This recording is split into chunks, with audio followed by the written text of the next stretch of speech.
Das finnische Studio Remedy Entertainment hat ja schon immer etwas mit dem Obskuren geliebäugelt, aber Control ist nun endlich durch und durch ein surrealer Thriller geworden. Zumindest soweit es das typische Gameplay-Konzept des Entwicklers erlaubt, denn spielerisch tritt das Studio nicht wirklich aus seiner Komfortzone.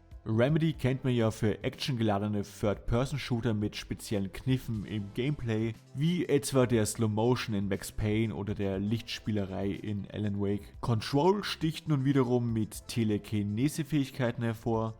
Der größte Unterschied liegt aber im Leveldesign. Statt strikt lineare Level gibt es nun erstmals eine offene Progression, zwar nicht in einer Open World, aber etwas an Metroidvania angelehnt. Das heißt, man ergattert langsam über den Storypfad neue Fähigkeiten, die dann zuvor verschlossene Wege öffnen, zu denen man dann zurück kann, aka Backtracking. Die Telekinese-Fähigkeiten in Control wie Fliegen oder Objekte schleudern und beschwören und so weiter erweitern gleichzeitig das Arsenal für die sehr häufigen Shootouts. Dabei kann man aber stets vom Storypfad abweichen, um geheime Fähigkeiten, Seitenmissionen oder andere Geheimnisse zu entdecken. Das größte Manko ist die gelegentliche Orientierungslosigkeit, die Map ist überhaupt nicht zu gebrauchen und man muss sich vor allem an Wegschildern orientieren. Es gibt aber Schlimmeres, zur Komplettlösung musste ich jedenfalls nie greifen. Angenehm ergänzt wird das sowieso schon sehr kreative Shooter-Gameplay zudem mit gelegentlichen Rätsel-, Geschicklichkeits- oder Plattforming-Passagen und insgesamt kann man spielerisch zumindest Control nicht wirklich viel ankreiden. Hervorzuheben ist aber vor allem die gelungene Integration in sein Setting. Aber worum geht es eigentlich? Ganz kurz, Jessie Faden glaubt ihren verschollenen Bruder im Bureau of Control zu finden, einem Institut für Interdimensionales oder so ähnlich. Dort angekommen wird sie überraschend zum neuen Director gekürt und das Gebäude wird in einen Lockdown versetzt, weil es von einer dämonischen Kraft namens The Hiss überfallen wurde. Wie es nicht anders zu erwarten ist, passieren in einer Institution für Paranormales dann einige schräge Dinge. Manche sprechen bei Control von The New Weird. Aber so neu ist es gar nicht. Control fügt sich in einer Linie des surrealen Storytellings ein, für die natürlich allen voran Filmemacher David Lynch seit jeher federführend war. Lynch ist ja ein klarer Verfechter des Traumartigen und infolgedessen natürlich auch des albtraumhaften Storytellings, sprich Charaktere oder oft eher fragmentierte Persönlichkeiten drücken sich nur kryptisch aus, hinter jeder Ecke vermag sich die Welt völlig zu verändern, mysteriöse Geschehnisse lassen sich nicht wirklich erklären und die Atmosphäre sowie der emotionale Kontext sind wichtiger als eine klare chronologische Reihenfolge einer Geschichte. Auch Spiele haben sich schon lange von David Lynch inspirieren lassen, die Macher der ersten Silent Hill Spiele machen daraus keinen Hehl, wobei dort das Narrativ durch den Gruselfaktor stärker auf psychologischen Horror umgepolt worden ist. Das muss aber nicht immer im Horror-Setting bleiben. In der jüngsten Vergangenheit war beispielsweise aus meiner Sicht Hellblade quasi Silent Hill im Kelten-Setting. Zumindest was das Storytelling angeht. Überhaupt hat mich die erste halbe Stunde von Control an Hellblade erinnert. Beides startet ziemlich düster mit Hauptcharakteren, die offensichtlich und auch wortwörtlich mit inneren Dämonen zu kämpfen haben, die sich schließlich in einem abstrakten Setting zu manifestieren scheinen. Control wird dann aber schnell deutlich pragmatischer.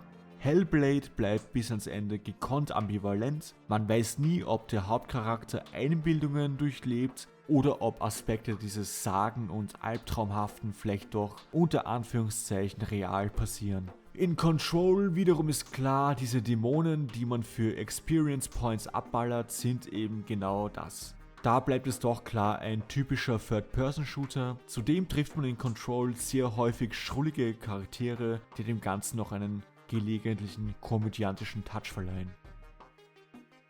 Das hat mich an The Evil Within erinnert, vor allem den zweiten Teil, das ja auch an den psychologischen Horror von Silent Hill anknüpfen wollte. Dort hat es für mich allerdings wenig funktioniert, da das vermeintlich Surreale zu stark durch ein ähnlich mechanisches Lockdown-Szenario mit vielen pragmatischen Charakteren entmystifiziert worden ist. Control hätte mich dahingehend auch fast enttäuscht, allerdings ist es in seinem Fall letztlich nicht so drastisch gewesen, da es eben nicht versucht, Angst zu machen wie ein The Evil Within.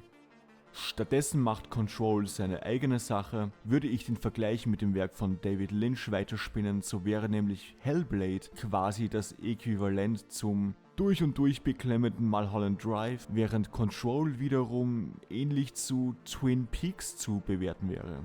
Die wirklich abstrakten und gruseligen Momente in Twin Peaks waren ja gezielt über eine schrullige Seifenoper verteilt oder dahinter versteckt sozusagen. Dahingehend trifft der Vergleich sogar ziemlich gut, denn bei Twin Peaks versteckte sich das Böse hinter der weichgespülten TV-Drama-Optik der 1980er. Control wiederum perfektioniert mit seiner wirklich großartigen Art Direction die glatt gebügelte Optik der großen Internetkonzerne von heute. Dieses Bureau of Control könnte überhaupt ein Silicon Valley Konzern sein. Von außen sieht er sehr schön glatt, stylisch und sleek aus. Darin aber herrschen nicht nur wortwörtlich die Dämonen, die man eben abknallt. Gleichzeitig sind die ganzen Mitarbeiter irgendwie mehr oder weniger asoziale Nerds, die generell überfordert scheinen und häufig sehr wenig aufeinander geben. Abgesehen von ihrem CEO, also ihrem Director. Control kann dabei seine Themen gekonnt zwischen Gameplay und klassisch erzählter Story balancieren. Wie wichtig das ist, zeigen schon die psychologischen Horrorspielklassiker wie Silent Hill. Am effektivsten sind dort die ersten Teile ja unter anderem, weil sich die Welt um den Spieler herum verändert hat, während man im Gameplay war, also während man gespielt hat, statt dass die gruseligen oder abstrakten Geschehnisse in Cutscenes verfrachtet worden sind. Der Evil Within funktioniert oft schlechter, weil es das Surreale an diversen Stellen nur mit nicht interaktiven Sequenzen darstellen konnte. Das ist nun mal weniger immersiv in einem Medium, das interaktiv ist. Control hat auch viele klassische Zwischensequenzen und nicht interaktives Geplapper, aber es weiß auch an den richtigen Stellen die Kontrolle beim Spieler zu lassen. Zwar gibt es viel schnell durchschaubare Kampfarenen für das actionreiche Geballer, allerdings fühlt sich der große Bürokomplex bereits generell etwas befremdlich an durch seine unnatürliche Glattheit oder teils bizarre Gegner und andere Abgründe, die man so findet. Wechselt das Gebäude dann in seine Astralebenen und so weiter, geschieht das eigentlich meist komplett ohne Gameplay-Unterbrechungen.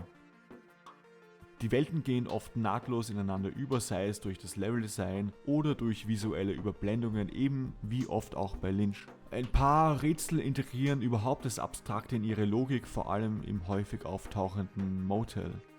Dennoch, auch wenn sich spielerisch einiges getan hat, die großen Klassiker im Bereich dieses surrealen Thrillers wie Silent Hill oder auch ein Killer 7 bleiben aus meiner Sicht noch unerreicht, aber rein was die Atmosphäre angeht. Neue Titel wie Control oder eben auch Hellblade zeigen aber zumindest eine vielversprechende Zukunft für kommende Nachfolger, die das Genre dann vielleicht langsam doch auf ein neues Level hieven könnten.